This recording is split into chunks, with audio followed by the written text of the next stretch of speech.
I'm your favorite magic channel's favorite magic channel. Best believe that the professor go bananas for my deck techs. I come correct like a porn star, slicing up all these other suckers with my sword mark. What's up, my wizards? It's Dev from Mtg. We like magic, and I got some spicy stuff for you today. What if I told you that I had a white-green ramp deck with a twist of blue? Intriguing?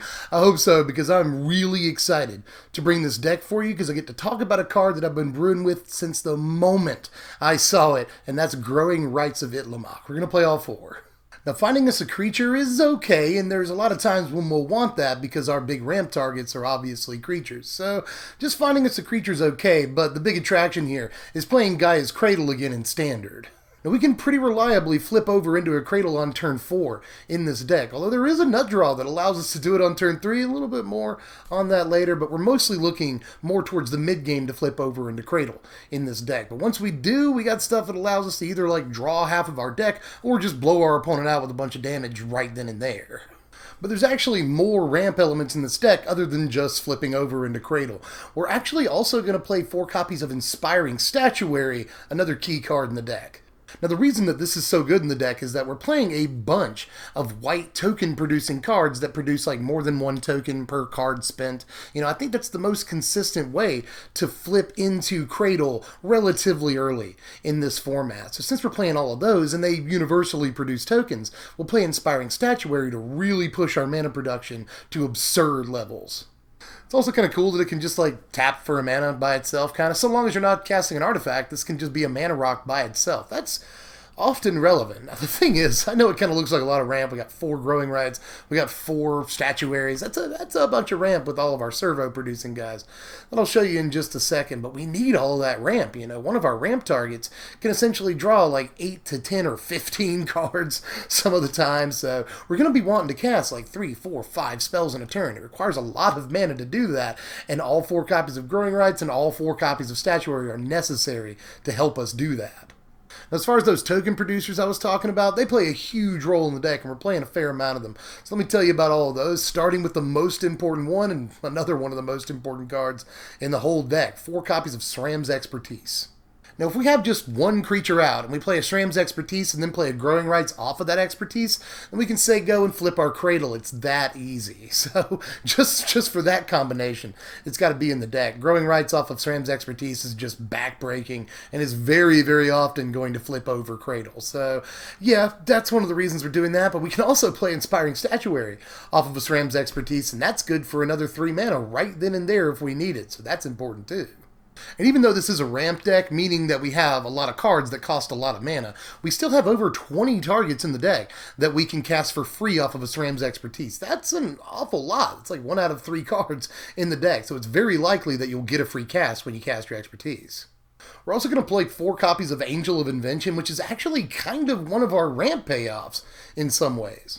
We're building a pretty respectable army of servos in this deck, so just the Anthem effect is pretty awesome on Angel. It's one of the best parts, but sometimes you just want like a big life-linking flyer. That is really good right now. She can also like really help out with Growing Rites. This is another card that gives us 3 bodies to help flip over Growing Rites, so just everything Angel does is something that we want in this deck. I keep saying that like every card is a key card, but this is another one of those critical cards in the deck that I wouldn't be dumb enough to not play all 4 copies of. We're also going to play 4 copies of Servo Exhibition, because that's kind of a no-brainer. 2 mana, 2 servos, that's exactly what we want, and it's a great turn 2 play leading into an Inspiring Statuary. It's even a good turn 2 play leading into a Growing Rites, because pretty much anything that you do on turn 4 after that is going to turn over the Growing Rites. So the Servo Exhibition does a lot in this deck. It can chump block against aggro. It's just got a lot of functions, and honestly, we're trying to make all the servos, so it's a definite 4 of, no questions asked. I've already shown you Angel of Invention, but you're probably wondering, like, what are the real ramp targets in this deck? Like, what is all this building towards? I got the answers. We're playing a couple of huge ramp targets, but the most important one is Tishana, Voice of Thunder, which we're actually going to play all 4 copies of. It looks weird playing 4 copies of this, especially considering we got Growing Rites, all that, but I want to have this in my hand as consistently as possible when the time comes. And we don't have a whole lot of early game card draw other than Growing Rites or anything, so in order to be as consistent as possible, I'm playing all 4 copies because this is the most important ramp target in the deck. The first Tishana can draw you anywhere between like 5 and 8 cards, and once you get to the second Tishana, because the first Tishana will draw you into more Shram's Expertise and more Servo Exhibitions and Angels and stuff like that, the second Tishana can easily draw you 8, 16 cards some of the time, and you have no maximum hand size, and you really don't care about killing your first Tishana, because now you have a Tishana that's like ridiculously huge. Not to mention that you've drawn a little over half your deck at that point. You got all the answers and no maximum hand size. So, just Tishana is absolutely unbelievable. Easily the best ramp target that we can play in this deck. We're going to play all 4 because, again, a lot hinges on having her every time we need her. I'm also going to play 3 copies of Walking Ballista in the deck. Now, our win condition is really like going wide or just stomping in with an enormous Tishana enough times to end the game, but Walking Ballista is another option that can just end the game sometimes on the spot. So we'll play at least the 3 copies of it. It's not super stellar in the early game, to be honest with you. And once we play 1 Tishana, it's very likely that we'll find our Walking Ballista. So I'm not going to play all 4 here. Now, Inspiring Statuary doesn't help us cast this, which is kind of a bummer, but Growing Rites certainly does, in the mid to late game especially. Again, after you've gotten a Tishana, you've flipped over your Growing Rites into a Cradle, then you can just play like a 10-10 Walking Ballista, and it's not even that hard. At that point, you can wrath whatever you want to on your opponent's side of the board and get through a bunch of servos, or you can just like hit him in the face for 10 or 12 damage. And you can just play your Walking Ballista as like a 6/6 if you really only have that much mana. You only have 12 mana. You can just play your Walking Ballista as a 5 or 6/6, and then when you get to untap next turn, you can put a bunch more counters on it and then just hit the face. So like, Walking Ballista absolutely has to be in the deck because it's just a one-shot kill some of the time. Now, I've already mentioned that we don't have a lot of defense in this deck other than Walking Ballista, at least as far as removing creatures goes, but we do have some defense in the form of creatures that can block, gain us a little bit of life, keep us in the game, and those are the 3 copies of Legion's Landing and the 1 copy of Sacred Cat. Looks weird, but I'll explain. I just like this split a lot better than going all in and playing 4 Legion's Landing, Landing is legendary, but of course we can just play a landing on top of a landing. We don't care if one dies because we still get a token, whatever, But I think Sacred Cat is just much better against the aggro matchup, which we have a little bit of problems against really fast aggro. I like having a creature that can chump block with lifelink twice. Sacred Cat is just much better against aggro decks, so I'll at least reserve 1 slot for it instead of the 4th Legion's Landing. But Legion's Landing is pretty ridiculous. It's very easy to transform, Sometimes you don't even care. You just send in 3 servos, knowing they're going to die, just in order to flip it over and start creating more 1/1 lifelinkers. This is decent against control if you can get it to transform. Just, a card that makes a creature every single turn is obviously the bane of control. And it's also decent in the mid-range matchup because it's good in Wars of Attrition. Just a card that can make you a creature every turn and chump block their big dudes is really, really important. As a matter of fact, if you can get it to transform against aggro, it's not a bad card. But it really shines in mid-range and control matchups.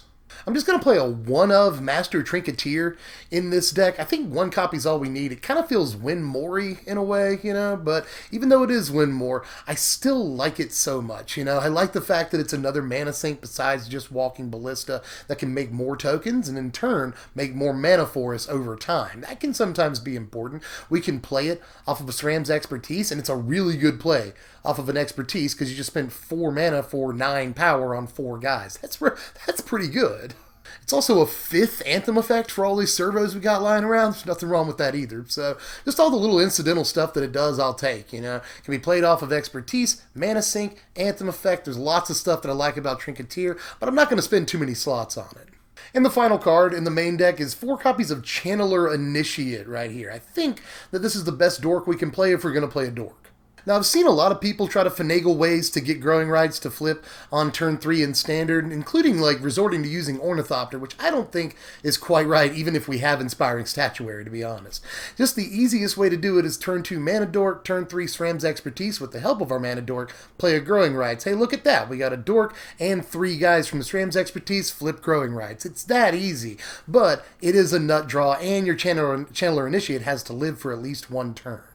Now, all that's not always going to come together on turn 3 for you, but it can happen. But aside from that, I think Initiate's still worth playing because we're going to need blue mana a lot. We're a 3-color deck, and sometimes we'll even need white mana. There's a lot of white in this deck. In case you didn't notice, there's a lot of like double white in casting costs, so there are going to be some turns we can have all the mana in the world from Cradle or Inspiring Statuary.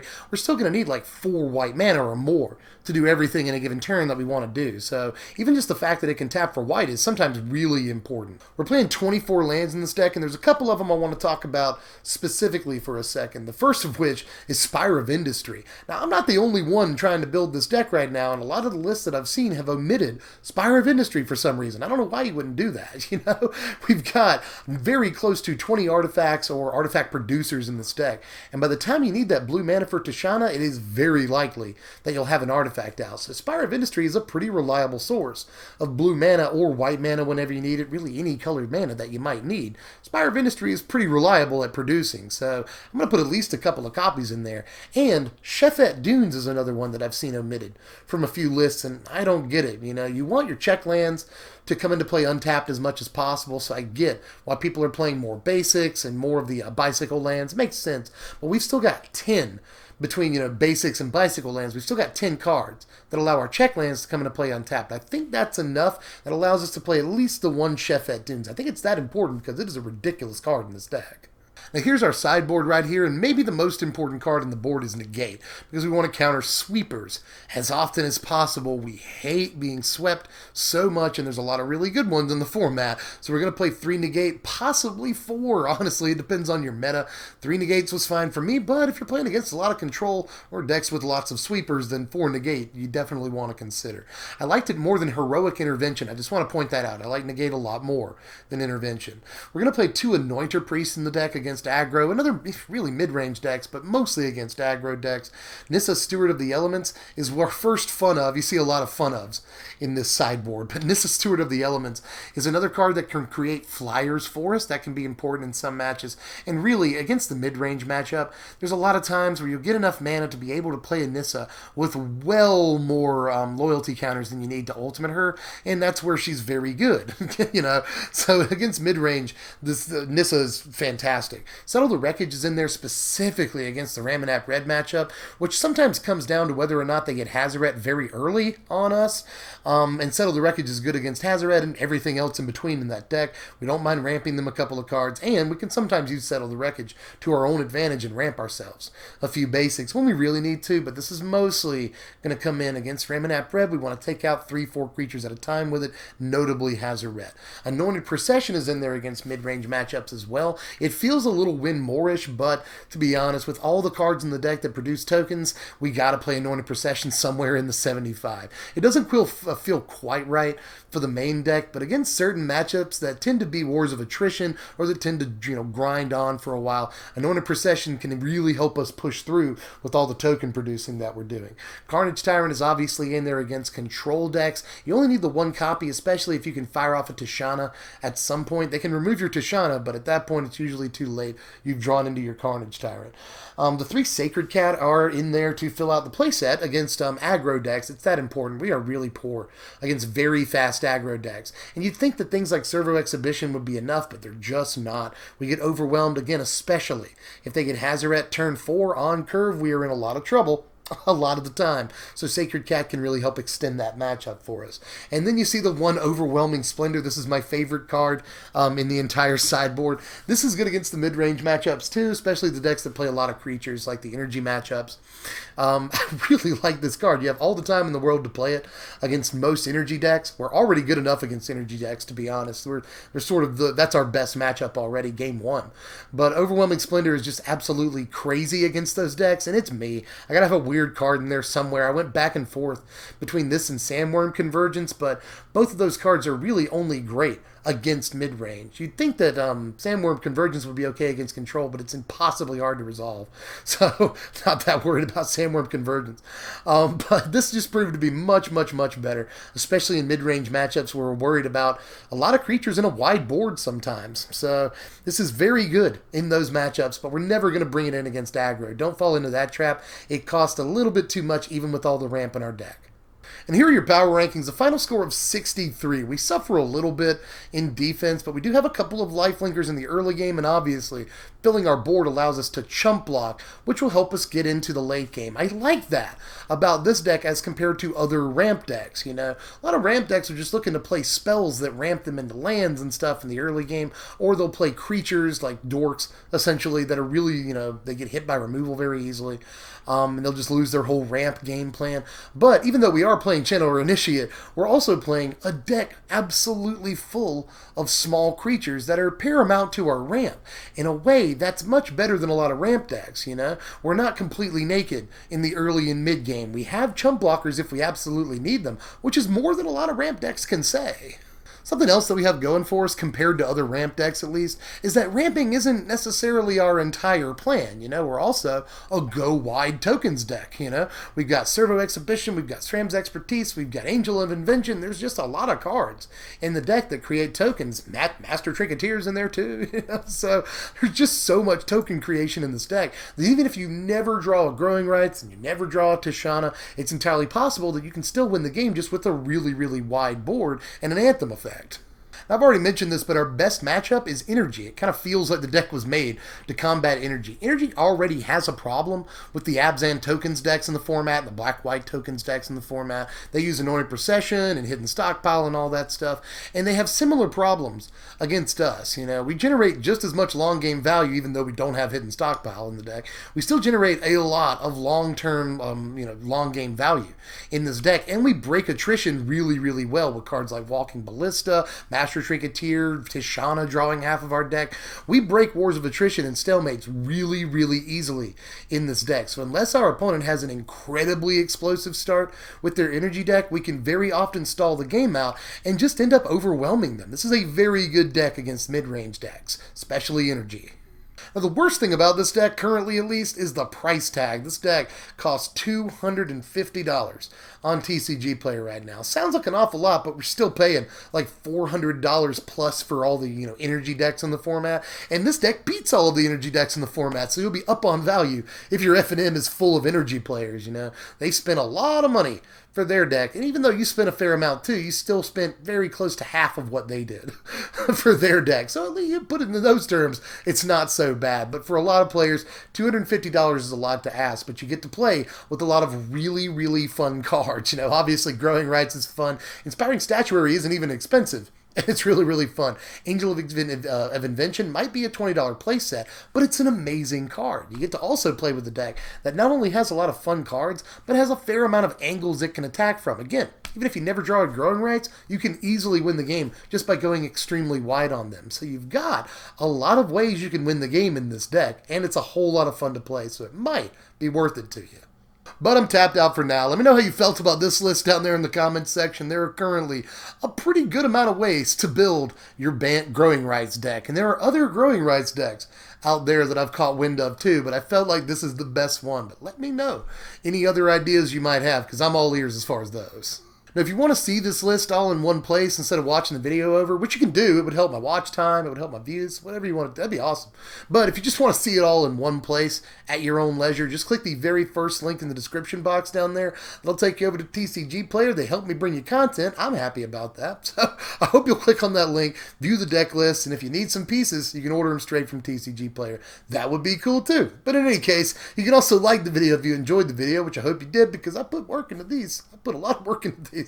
So like the video if you enjoyed it, sub if you're new, and hit the bell for notifications. Follow me on Twitter at SBMTGDev, or if you really want to, you can throw me even just $1. Helps like an awful lot on Patreon at patreon.com/SBMTG. So do all that stuff, and I will see you cats later. I'm Dev from The Place. Thanks for watching, my wizards.